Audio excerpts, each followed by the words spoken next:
ڈکی بھائی کے گرفتار کرنے کی آخرکار بالکل واضح وجہ سامنے آ گئی کہ انہیں کیوں گرفتار کیا گیا۔ السلام علیکم، آج ہم بات کریں گے کہ ڈکی بھائی کو اصل میں کس بات پر گرفتار کیا گیا۔ سعد عرف ڈکی بھائی کی گیمبلنگ ایپ کے کنٹری ہیڈ ہونے کا انکشاف ہوا ہے۔ ایف آئی اے حکام کا کہنا ہے کہ ڈکی بھائی نے تشہیر کے لیے گیمبلنگ ایپ سے کروڑوں روپے وصول کیے۔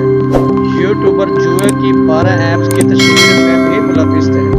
ایف آئی اے حکام کے مطابق ڈکی بھائی کو متعدد بار تفتیش میں شامل ہونے کے لیے بلایا گیا۔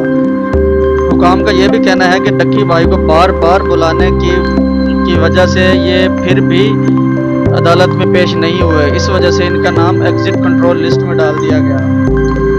مقدمہ درج ہونے کے بعد ڈکی بھائی کو ڈیوٹی مجسٹریٹ کی عدالت لے جایا گیا، جہاں اسے 2 روزہ جسمانی ریمانڈ پر National Cyber Crime Investigation Agency کے سامنے پیش کیا گیا۔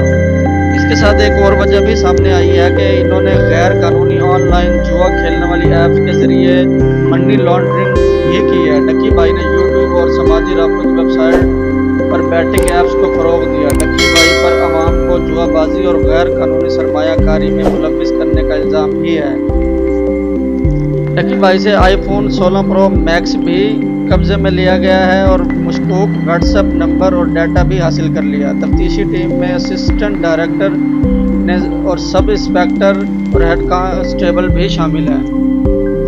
تفتیشی ٹیم کے مطابق ڈکی بھائی سماجی رابطوں کی ویب سائٹس کے ذریعے عوام کو گمراہ کرتا رہا، غیر قانونی ادائیگیوں اور بائنومو پروموشن کے ثبوت برآمد ہوئے ہیں۔ مزید تحقیقات جاری ہیں۔